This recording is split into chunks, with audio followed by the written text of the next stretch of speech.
Welcome to Joe's Astrology, and we're talking about Venus and Scorpio. I'm reading from a book here, which I'm going to use as a reference. As a pre-existing pattern, individuals with Venus and Scorpio have learned to inwardly relate to the depth of their soul and inner life through an intense self-examination that has focused on the nature of their motivations, intentions, fears, and desires. Wow. He gets right into the deep stuff. He always says as a pre-existing pattern.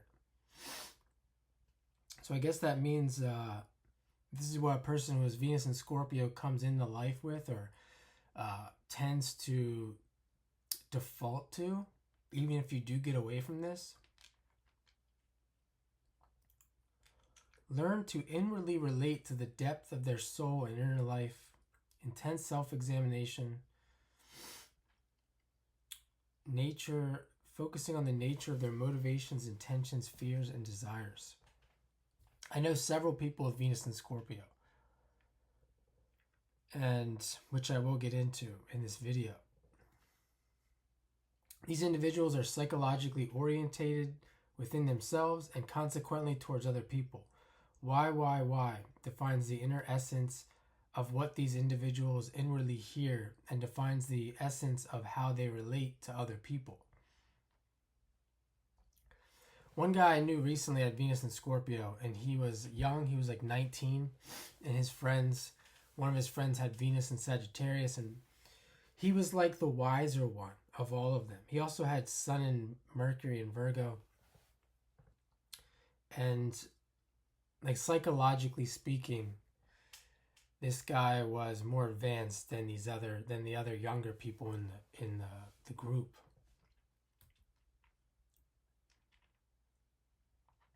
Inwardly, the Venus and Scorpio individual is like a compressed, coiled spring that cyclically expands and contracts in such a way that each expansion-contraction leads to ever deeper levels of self-knowledge of an emotional and psychological nature.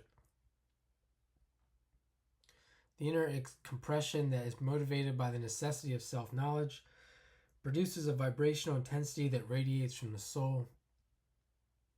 The auric atmosphere that surrounds the Venus and Scorpio person, as a result, is one of a penetrating intensity that is able to evaluate the essence of any situation or person that he or she interacts with. So we could say that Venus and Scorpio people, or people that have Venus and Scorpio, they are learning a lot of things about psychology. We'll get into this about one's sexual nature. As he said, they're learning about desires. These are all keywords for Scorpio. They're learning about other people. A lot of them are involved. Like one of the keywords might be a business person involved in trying to get money from other people, or contracts and things like that. So you're really learning about other people's psychology, because money is we associate money with Taurus, but this has a lot to do with the opposition, Scorpio, their psychology and their emotions, because it's all tied in with how it's spent, how it's kept, how it's made, etc.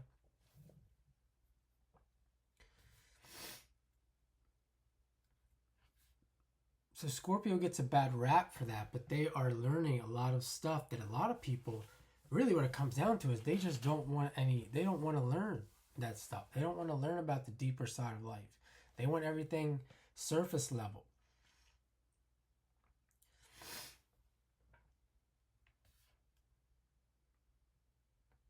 Oh, one other thing I want to mention. If you're not familiar with the Kabbalah, in the Kabbalah,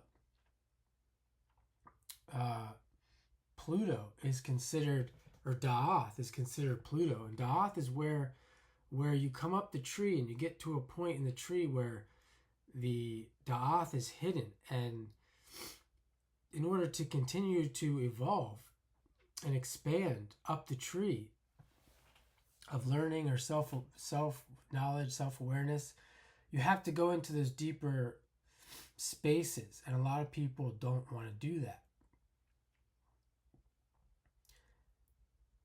and they think they're going to find the source / creator / God by avoiding that.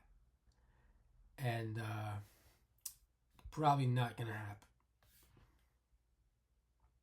The intensity of the auric atmosphere that radiates from the Venus and Scorpio person is quite interesting in that it is analogous to the eye of the eagle. The eye of the eagle is uniquely structured to have the ability to focus on the large picture while at the same time telescoping, zooming in on its point of focus.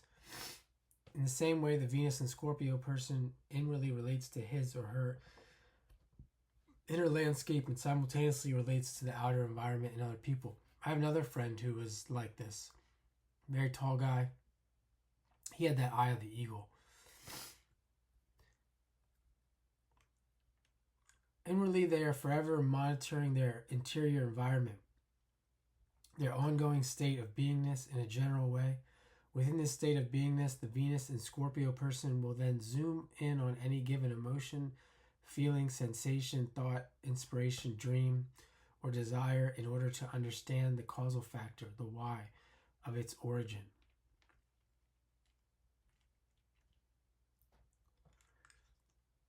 A lot of people don't want to know why. They don't want to know why, when, how, whatever.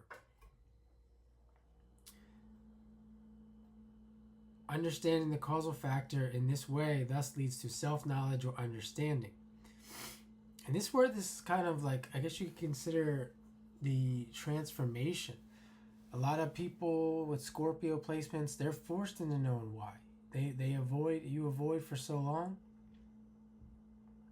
something happens.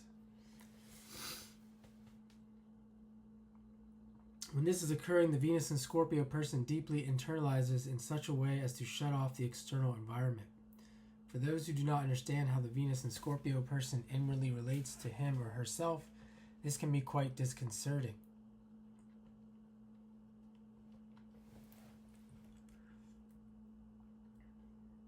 The intensity of the internalized focus radiates outwardly in such a way as to cause others to feel generally threatened without necessarily knowing why. The reason for this effect is that the vibrational magnetism that is radiating from the Venus and Scorpio individual magnetizes the soul structures of others in such a way as to cause an instinctual response of insecurity. Most people are not accustomed to looking at themselves as deeply as the Venus and Scorpio person is. Thus, when others are in proximity to the auric atmosphere radiating from the Venus and Scorpio person, they are instinctively magnetized at a soul level. This in turn causes their own survival instinct to be activated at an unconscious level because of the depth of the reaction that is created within them relative to the nature and structure of their own reality. Outwardly, the Venus and Scorpio person relates to the environment and others in the very same way. On the one hand, they deeply, quietly, and intensely survey and monitor the ongoing nature of their environment and the people in it. This allows them to remain in a state of stability and security. This ongoing monitoring is absolutely necessary for the Venus and Scorpio person because every one of them is born into this life as a pre-existing pattern with fundamental fears of betrayal, loss, and abandonment. Now I have Scorpio placements and the ruler of my chart is in Scorpio. Well, my Venus is close, moving towards a conjunction with Mars as well, but I have this idea, this examining. Like people say I go into an area, like say I go into a job and I'm real cautious and I'm examining the environment, especially with what's been going on with me in certain environments. And they'll be questioning why I'm doing that. It's because I have fears of betrayal and abandonment. And and to no fault of my own. Because of these people that I run into that are nowhere near my consciousness at all. I do not belong around them at all. I definitely don't belong under their control or under their authority.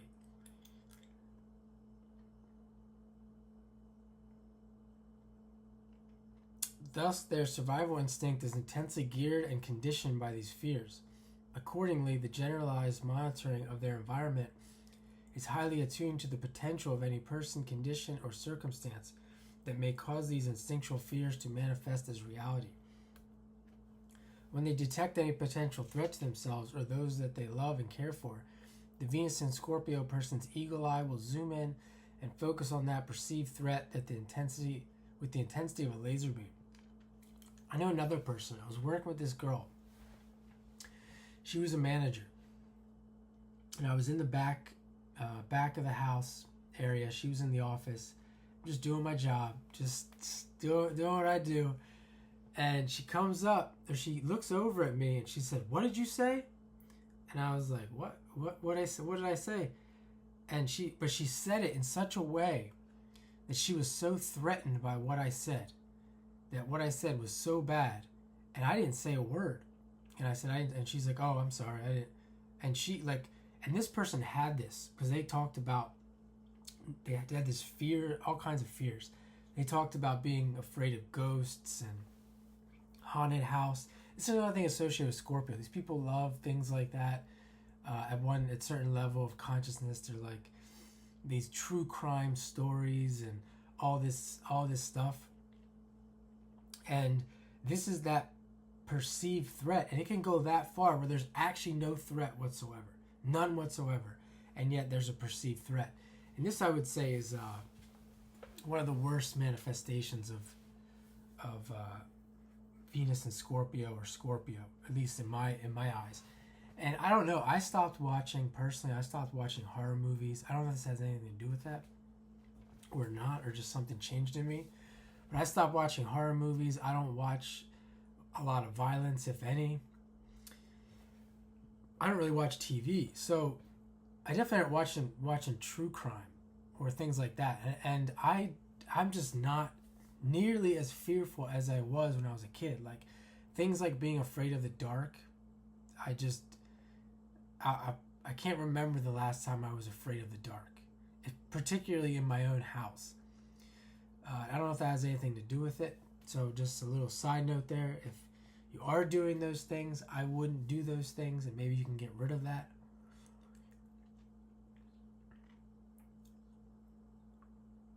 The pre-existing survival instinct in these individuals is oriented to preparation for any possible life situation or condition. The dynamic of evaluation and preparation is again conditioned by their inherent fears of loss, betrayal, or abandonment, and determines how they respond to any person or life situation.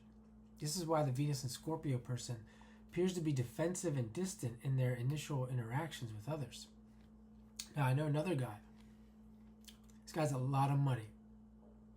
And you can hear, when you hear him talk, he talks a lot about money and the fears around not having enough, particularly when he's older. He's got a lot of fears of what's going to happen when I'm older. So this type of Venus in Scorpio, and that's like what he's saying here, it's a survival. It triggers survival instinct. When we're talking about money, these Venus and Scorpio people that are around, they're more interested in money, or find themselves in these situations. It really comes from, I wouldn't say maybe in all cases, but in a lot of cases, it comes from this fear of loss. Fear of not having enough, this survival instinct. And unfortunately, in order to do that, a lot of them have to live in survival mode most of their day.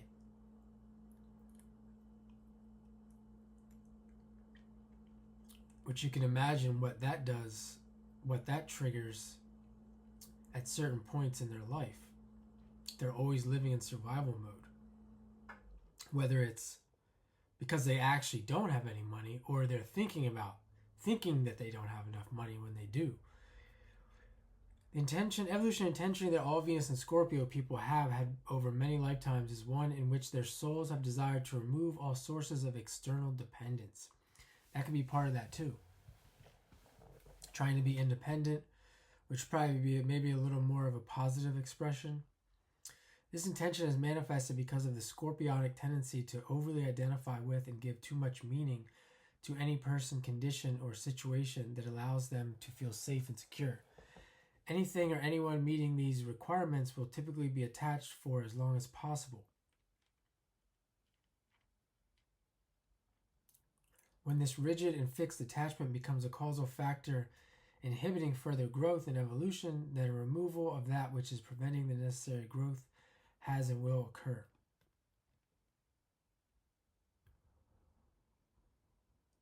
When the Venus and Scorpio person has become too fixed and rigid in their interrelatedness patterns within themselves, there could be a enforced process of removal.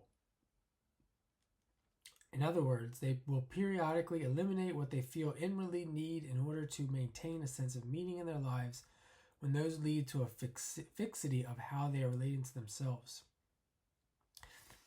This idea of this removal, this is where this can get kind of tricky. Because depending on the chart, the person may perceive that another is holding them back or limiting their growth, when in fact the other person is not doing that at all.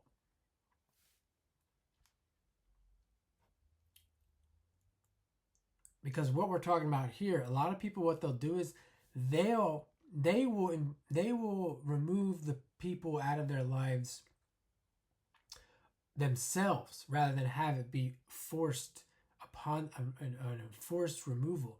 They'll do this because of their fears, their anxieties, what other people are going to think, their projections about the future, thinking about the future, their control issues and things, all these kinds of things.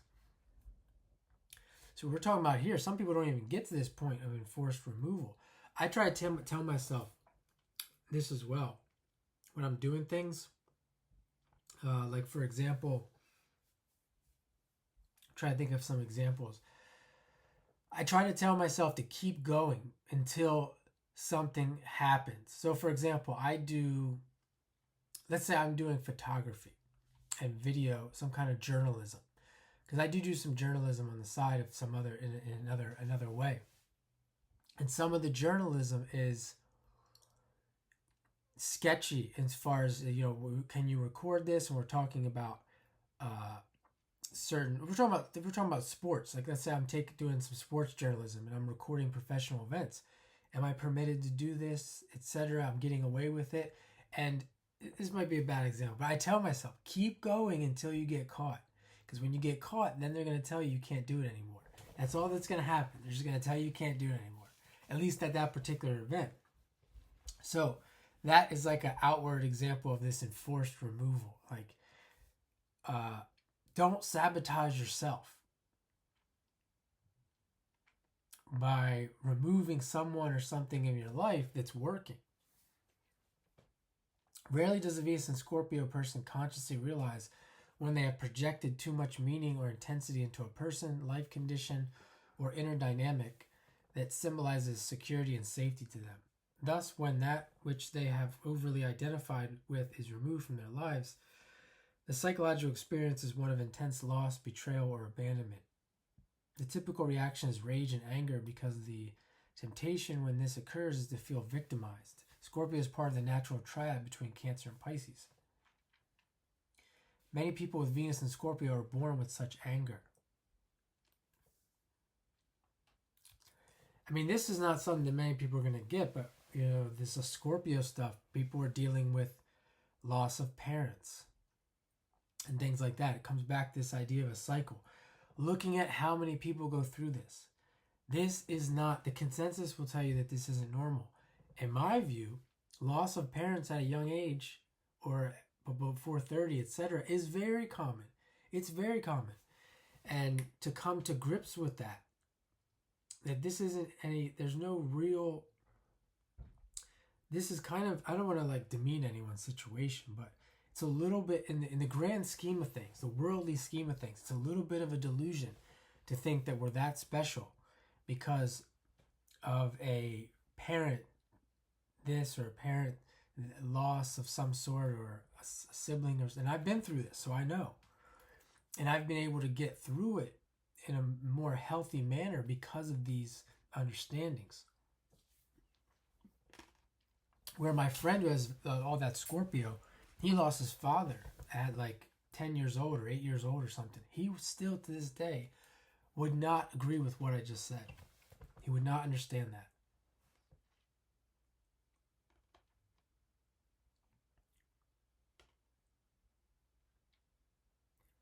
The harsh reality is change has to occur somehow. We all want easy change that's slow moving, but sometimes change is abrupt.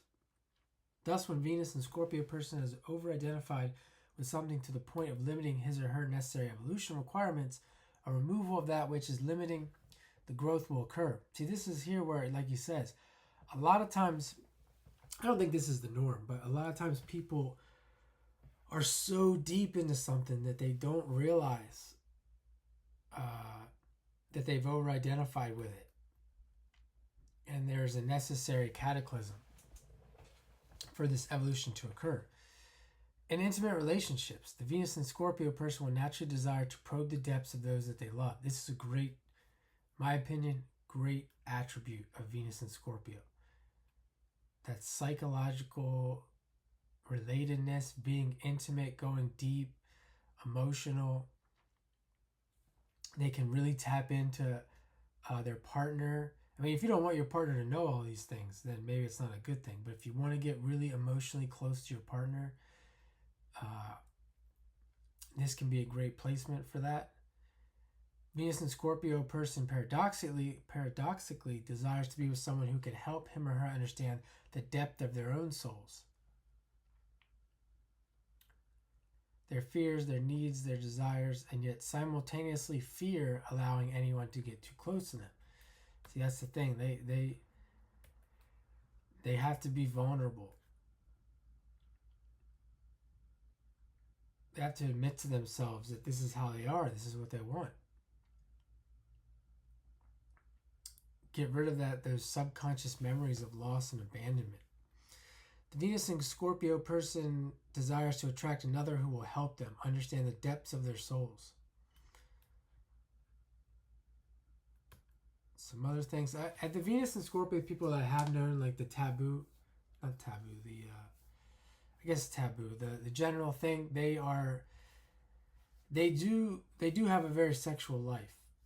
I have seen that in many cases. In fact, I don't think I've ever seen one. I'm sure they exist, but I've never seen a Venus and Scorpio person who didn't have it wasn't easy for them to get sex, to attract sex.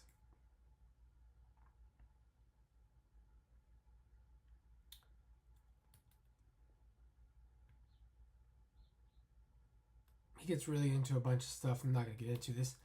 This whole chapter is way too deep.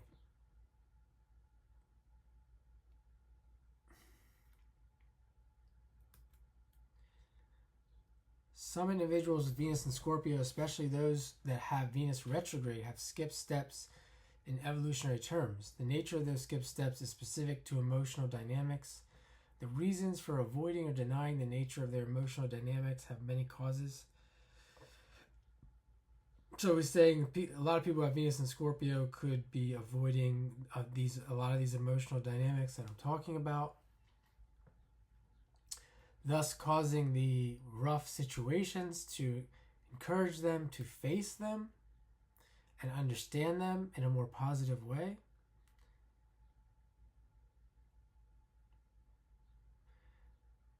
It's possible that they attract people who are emotionally dishonest, manipulative, narcissistic, and who may be pathological liars.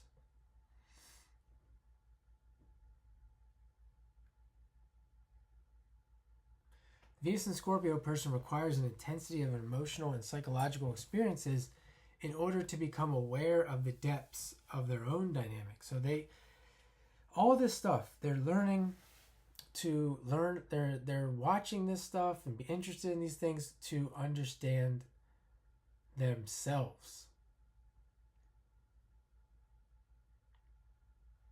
How often do we see that? People go into psychology, really not to help other people, but to understand their own psychological dynamics.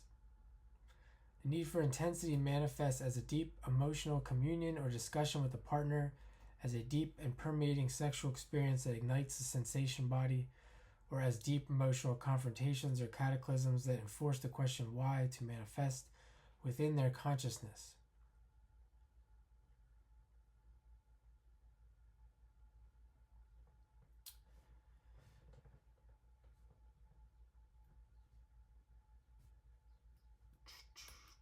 There's a bunch of more stuff here I don't want to get into.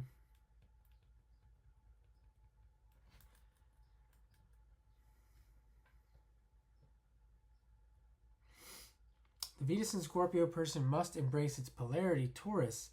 The essence of this lesson is to realize that every projected need they create is connected to some deep inner wound. The projection of this need is thus motivated by the desire for another to somehow repair this wound. Conversely, the intention in the Taurus polarity is to learn how to repair these wounds from within themselves. So you think of all the Taurus stuff, you think of, I've seen people that are dependent, think of with Scorpio placements, highly dependent on other people. They want people to take care of them. And then you could see that that's what he's talking about here, is to take care of yourself, to repair yourself, to learn how to sustain yourself. People that rely on or that like have a lot of money or born to a lot of money can often fall into this category.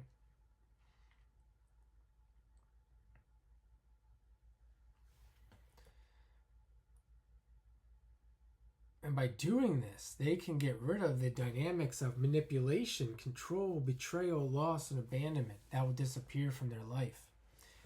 Like last example I want to give, I was thinking of somebody.